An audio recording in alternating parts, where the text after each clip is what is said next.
Tudo bom, galera? Como vão nossos amigos, nossos alunos? Este é o site euqueropassar.com.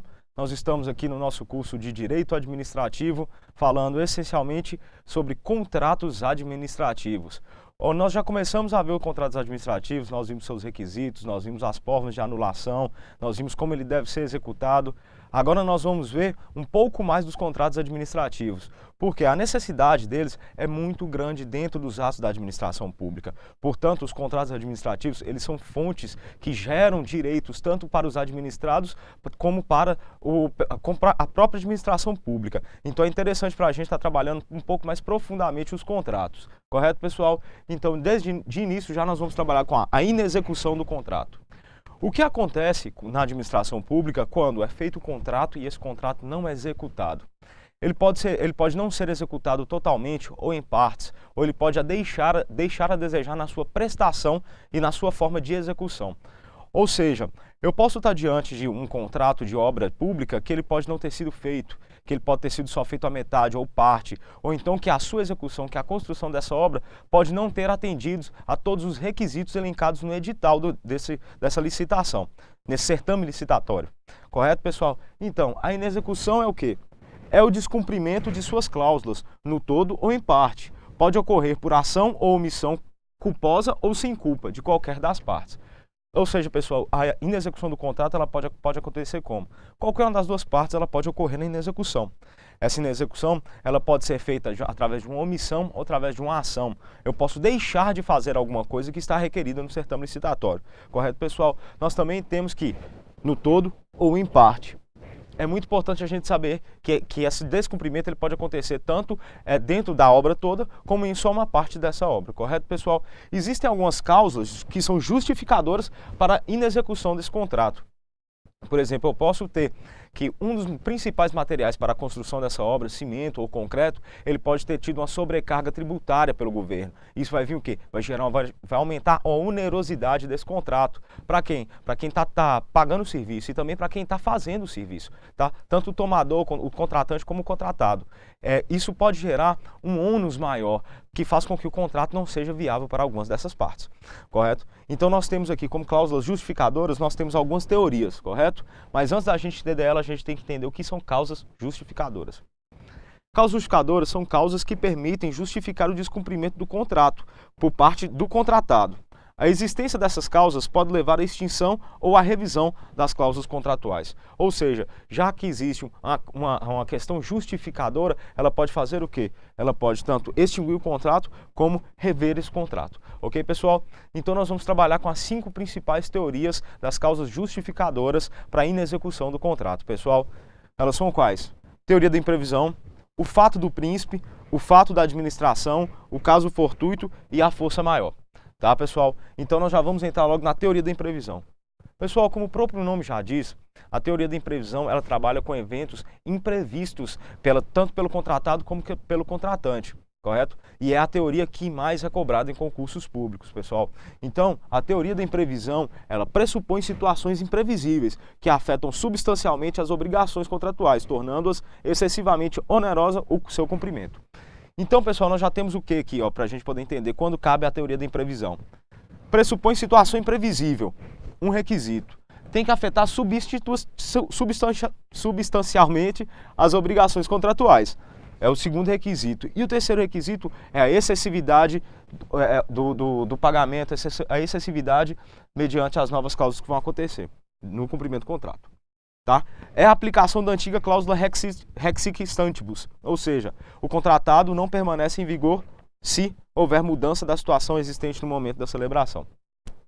O que isso quer dizer, pessoal? Que o contrato ele pode ser suspendido, ele pode ser anulado, dependendo da situação de fato que está acontecendo. Como eu disse para vocês, se for uma situação imprevisível, ela mudou substancialmente o contrato e tornou ele muito mais caro do que era previsto, ela enseja no quê? Enseja na teoria da imprevisão. Pode acontecer a revisão desse contrato ou então a extinção desse contrato, dependendo de como essa causa imprevisível está acontecendo e de como ela vai influenciar nesse contrato, tá?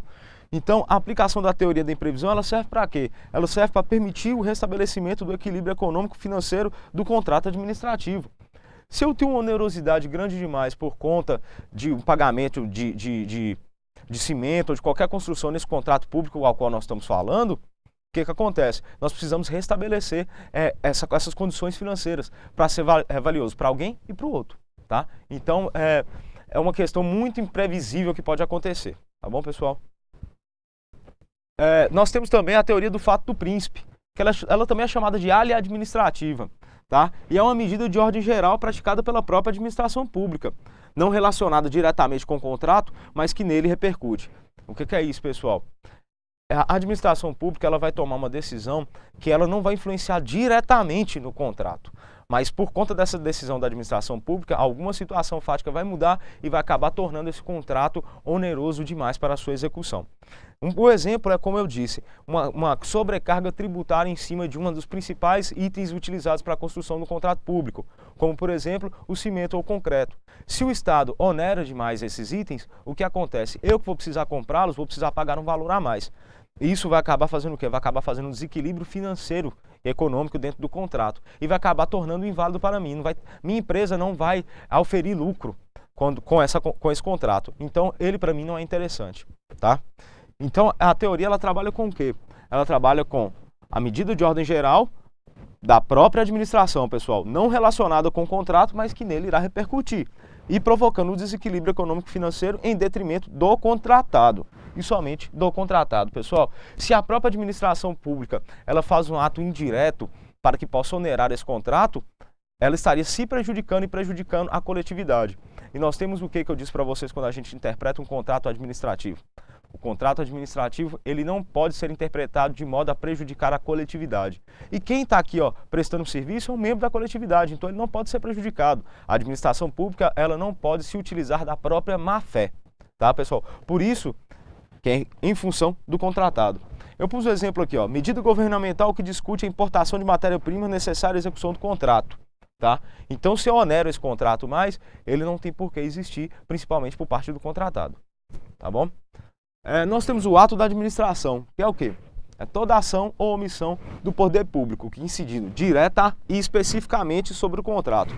Então, nós já vimos uma diferença aqui entre o ato do príncipe e o ato da administração pública. Por quê? O ato do príncipe, ele incide indiretamente sobre o contrato. A ação do príncipe, do Estado, ela vai ser de quê? Eu vou onerar aquele produto, mas não com a intenção de aumentar o valor do contrato. Não tenho intenção de causar prejuízo ao contratado. Aqui já é uma ação incidindo diretamente e especificamente sobre o contrato, que retarda ou impede a sua execução. É falta contratual cometida pela administração pública, pessoal. O ato do príncipe é algum ato econômico que a administração ou uma administração maior fez que veio influenciar na construção dessa obra. No entanto, ele não tinha o interesse de incidir especificamente sobre o objeto do contrato, correto? E aqui não, aqui já é um ato que incide diretamente e, portanto, ela é uma falta contratual, tendo em vista principalmente, pessoal, que o que retarda ou impede a construção. Retardo impede a conclusão do contrato. Então, a própria administração pública ela está impedindo o particular de fazer o que foi contratado. Isso pode gerar o quê, pessoal? Por exemplo, um administrador público que não quer pagar o contrato no tempo especificado, o que acontece? Ele cria um ato que vai poder retardar essa obra para poder chegar a esse ponto. Isso vai prejudicar quem? Vai prejudicar o contratado. E como eu disse, o administrador público não pode fazer isso. Ele tem que trabalhar com a ética e com a moral, assim como nós vimos nas nossas aulas de princípios da administração pública. Tá, pessoal? Nós temos também o caso fortuito e a força maior. Essas são duas cláusulas de extinção do contrato que vêm do direito material, do direito privado que a gente vai ter. Correto, pessoal? A força maior é o caso fortuito. Ela é bem conhecida do pessoal do direito privado. Então ela é o quê? O caso fortuito é o evento da natureza. Ele tem de ser inevitável e imprevisível e tem de impossibilitar o cumprimento do contrato. Ou seja, esse fato ele não pode somente retardar. Existe uma parte da doutrina que fala que não é necessário impossibilitar totalmente o cumprimento do contrato, pessoal. Se eu retardar em muito o cumprimento dessa obra, se eu, por exemplo, tiver um prazo de entrega até hoje e eu esperar mais 6 meses por conta de uma inundação, alguma coisa, é claro que isso pode vir a invalidar o contrato. Por quê? Vai tornar muito oneroso para o contratado estar executando esse contrato. Então aqui, pessoal, ele não precisa ser só impossibilitado totalmente no cumprimento do contrato, tá? Se tiver um retardamento muito grande na obra, ele também pode incidir na extinção do contrato, ok? E nós temos também a força maior, que é o acontecimento humano. Já é diferente do caso fortuito, pessoal. O caso fortuito é natureza. Aqui já é um acontecimento humano, mas todos são imprevisíveis. Imprevisíveis e inevitáveis. E também nós temos aquela questão que impossibilita a execução do contrato. Como eu disse para vocês, a impossibilidade da execução ela não é absoluta, como eu disse. O que acontece? Existe uma parte da doutrina que fala que se houver um retardamento da obra muito grande, que for gerar um prejuízo muito grande ao contratado, que ela sim pode ser extinta, tá? No seu cumprimento. Portanto, nós temos aqui agora as consequências da inexecução do contrato, pessoal. Se o contrato ele não vier a ser cumprido, existem consequências jurídicas que vão advir desse contrato não cumprido. Nós vamos ter aí estipulações de multa e algumas coisas que vão estar previstas principalmente no certame licitatório e no edital do mesmo, tá? Então, as consequências da inexecução do contrato são a própria rescisão do contrato, é claro, ele vai ser, se ele não está aplicável, se ele não foi feito, ele vai ser rescindido automaticamente. Acarreta para o inadimplente consequências de ordem civil e administrativa. Significa o quê? São as cobranças, tanto as cobranças cíveis como as cobranças administrativas. Lembrando que algumas faltas dentro do contrato, eles podem inclusive gerar um reflexo na justiça penal. A pessoa ela pode ser apenada penalmente em relação a isso, não só administrativamente. E no caso civil seriam as cobranças em relação ao que deixou de ser feito, tá, pela administração pública. Acarreta a suspensão provisória e a declaração de idoneidade para contratar com a administração pública. O que acontece, pessoal? Se eu não cumprir com o contrato com a administração pública, eu não vou ter um documento necessário para poder entrar em outras licitações. Que é qual? Que é a declaração de idoneidade para contratar com a administração. Uma administração só contrata com particular se ele estiver totalmente limpo e desimpedido em relação à administração pública. Se eu tenho uma pendência relativa a um contrato, esse documento não vai ser emitido e eu não vou poder mais contratar com essa administração pública, tá, pessoal? Um exemplo desse documento é a certidão negativa de débitos trabalhistas. Se eu tiver débito trabalhista, eu não consigo participar de um certame licitatório, tá? Em decorrência dessas consequências, nós podemos ter o quê? Nós podemos ter a revisão do contrato. Tá? A revisão do contrato ela pode ocorrer por interesse da própria administração pública ou pela superveniência de fatos novos que tornem inexequível o ajuste inicial. Que fatos novos são esses, pessoal? Os fatos que aconteceram, as causas justificativas.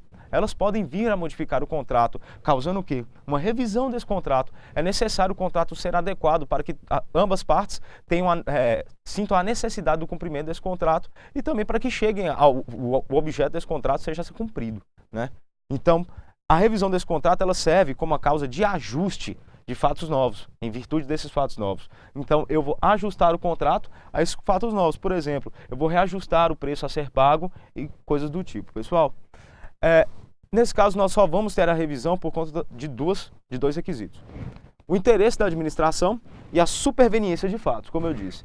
O interesse da administração é quando o interesse público exige a alteração do projeto ou dos processos técnicos de sua execução, com aumento de encargos. Pessoal, lembrando que encargos é o quê? São todos aqueles valores que a gente tem que pagar junto com a obra. Existem os tributários, os administrativos, os trabalhistas, tá, pessoal? Inclusive, essa revisão, se aumentar ou alterar esse projeto, todos esses encargos que vêm com ele junto vão ser alterados, tá? E nós temos a superveniência de fatos. É quando fatos sobrevêm aos atos de governo ou fatos materiais imprevistos ou imprevisíveis pelas partes, o qual dificulte ou agrave a conclusão do objeto do contrato. Então vocês têm que entender, pessoal, não precisa só impossibilitar, tá? Se agravar o objeto, se ficar muito oneroso para qualquer das partes, o contrato ele pode ser rescindido ou também pode ser o quê? Revalidado. Em qualquer desses casos, o contrato é passível de revisão, pessoal. Tendo interesse da administração ou então tendo superveniência de fatos, lembrando que não são requisitos acumulativos, isso pode acontecer, tá? Então, pessoal, nós temos o quê? Nós já temos aqui a inexecução do contrato, nós já temos a revisão do contrato administrativo e quando ele pode ocorrer. Pessoal, essas causas são muito importantes. As causas justificativas, elas são muito importantes para a administração pública porque elas representam exceção no cumprimento do contrato administrativo. Então, a gente tem que se pautar nelas para poder conseguir essa revalidação desse contrato ou então a extinção desse contrato. Por quê? O administrador público, ele não pode se valer da própria má-fé e também o contratado, ele não pode levar prejuízo responsabilizo pelo contrato que ele está exercendo para a coletividade. Então ele tem de ter uma função social desse contrato administrativo, que ele tem que ter o quê? O contrato, eles são direitos e obrigações mútuas. Então eu tenho o direito de receber pelo meu trabalho de forma justa e adequada. E a administração pública, como ela trabalha com a moralidade e com a ética, ela tem por obrigação que zelar na boa conduta do contrato e durante as suas relações profissionais, pessoal. Então a gente tem que lembrar que administração pública, satisfação da necessidade pública e lei. Por isso que nós vamos ter um contrato administrativo tão forte e tão necessário para a gente, tá, pessoal? Essa é uma das últimas aulas nossas de contrato administrativo. Nós temos mais uma, pessoal, acompanha a gente aqui no nosso site. Eu espero vocês na nossa próxima aula.